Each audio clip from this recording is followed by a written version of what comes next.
Welcome to the Fun Facts of Mythology channel. For sure, you've heard the story of Goliath, the giant of the famous story of David and Goliath. Generally, people know well the origin of life and the trajectory of the biblical character David. However, they often have less information about Goliath's life and true history. In this video, I'll introduce the origin of Goliath, the meaning of his name, the extinct race of giants he was a part of, his brothers and more. I ask that you who is already subscribed to the channel, leave your like now, not to forget, and you who are not subscribed, watch the video. If it is relevant to you, leave your like and sign up not to miss the next videos. Now let's unravel the mysteries about Goliath, the giant of the Bible.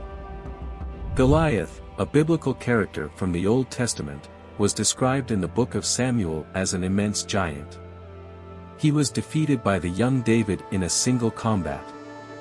This account in the book of Samuel highlights the inability of the king of Israel, Saul, both to rule and to face the giant Goliath.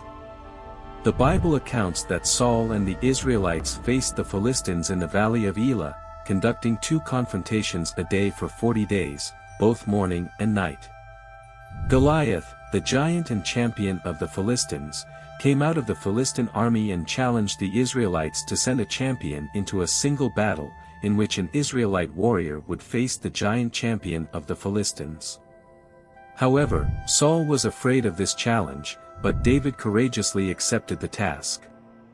Saul reluctantly offered his armor to David, but he refused, choosing to take only his staff, a sling, and 5 stones from the stream. David and Goliath face each other, Goliath with his armor and dart, David with his staff and sling. The Philistine curses David several times in the name of his gods, but David replies, "Today the Lord will deliver into my hands, and I will offer to the corpses of the army of the Philistines, the birds of heaven, and the beasts of the earth, that all the earth may know that there is a God in Israel, and that all the congregation may know that God does not save with sword and spear, for the battle is of the Lord, and he will deliver you into our hands." David then throws a stone from his sling, hitting Goliath in the center of his forehead. Goliath immediately falls to the ground, and David cuts off his head right there. After David's victory over Goliath, the Philistines fled and were pursued by the Israelites to the city of Gath and the gates of Ekron. David took the armor of Goliath into his own tent and carried the head of the giant to Jerusalem. Saul ordered Abner to bring the young man named David, and the king asked him about his father's identity. David replied that he was the son of Jesse the Belemite. It is interesting to note that generally people who know the story of David and Goliath are not aware of Goliath's life and origins. Although commonly called the Philistine giant, Goliath was not a Philistine. He belonged to a terrible group known as the Rephatas or Rephanes, a race of giants that did not originate from biblical lineages after the flood. Goliath was a representative of this clan, as were the Anakins, Zunzans, and Zanzimans. These giants were not linked to the lineages described in the sacred scriptures that emerged after the flood, standing out for their impressive stature. A little-known curiosity about the life of Goliath, in addition to his account in the book of Samuel, is that there is mention of other giants who lived at the same time as him and who were his brothers, belonging to the same race, the Rephates. Goliath had 5 Rephate brothers, just like him. Therefore, he was part of the sons of giants and was not an ordinary or normal person, especially due to his height, stature, and incredible physical strength, characteristics that set him apart from the common people of Israel, the Philistines, and other Canaanite peoples. The name Goliath has the meaning of soothsayer, exiled sorcerer, or even witch, revealing something about his identity and beliefs, as he was devoted to various entities and pagan gods. Because of his devotion, his name is related to the concept of divination. Some rabbis claim that Goliath's sword had wondrous powers, adding an element of curiosity to his story.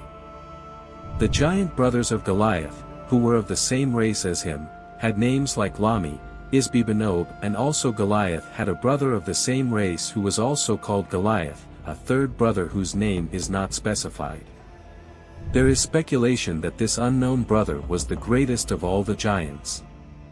According to biblical accounts, this brother had an impressive stature, being described as having an extraordinary height, in addition to having 6 fingers on each hand and on each foot.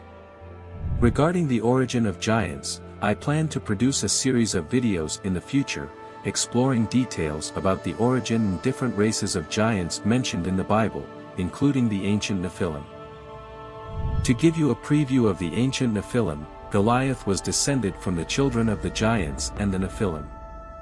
The Nephilim were the result of the literal union between fallen angels, demons, and human women, giving rise to giants, the Nephilim being considered in addition to giants, any monstrous deformity on the face of the earth.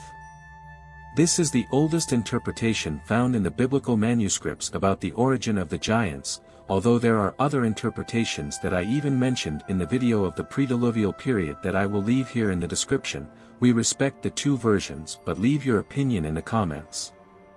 A striking curiosity about the giant Goliath is his stature and height. Over time several estimates have been proposed in relation to this. In the biblical text, it is mentioned that Goliath was 6 cubits high, or 6 cubits, and a span. Importantly, cubits or cubits varied in size in different regions of the Middle East, Africa, and other parts of the world such as Greece and Rome. The measure of a cubit is from the elbow to the 2nd finger after the little finger.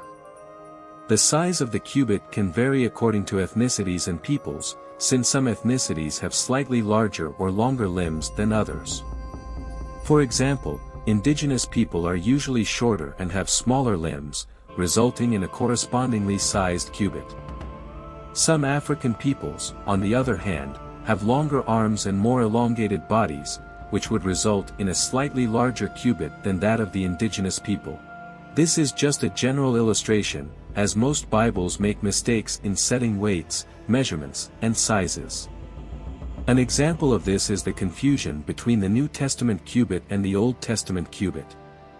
The New Testament cubit is the Greco-Roman cubit, which is approximately 47 to 48 centimeters, while the Hebrew cubit, used by the Israelites in antiquity, was quite different.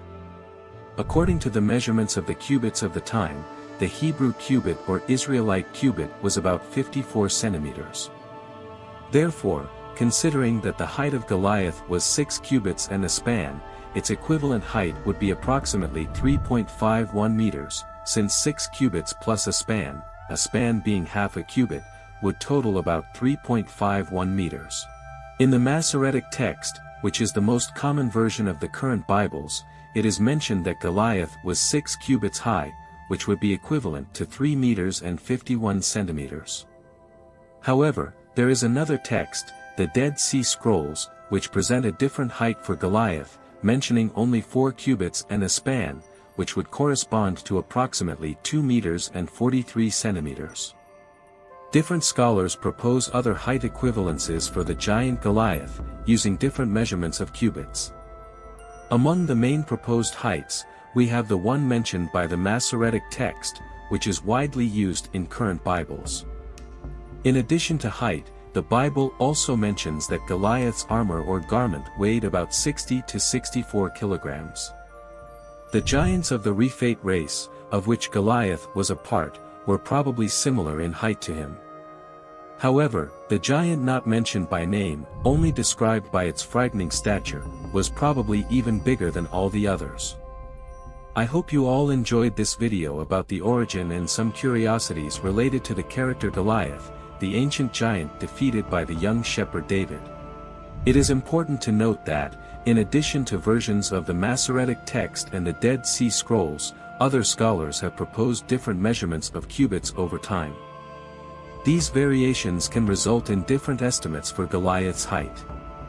However, the measures mentioned above are the best known and widely accepted. The figure of Goliath arouses curiosity and fascination to this day. His confrontation with young David became one of the most famous episodes in the Bible, symbolizing the victory of the weak over the strong. The story of David and Goliath continues to inspire many people as an example of courage, confidence and faith. I hope this explanation about the height of Goliath and some curiosities related to it has been enlightening and interesting for all of you. The Bible is rich in fascinating stories and characters, which invite us to reflect on different aspects of life and faith. See you soon.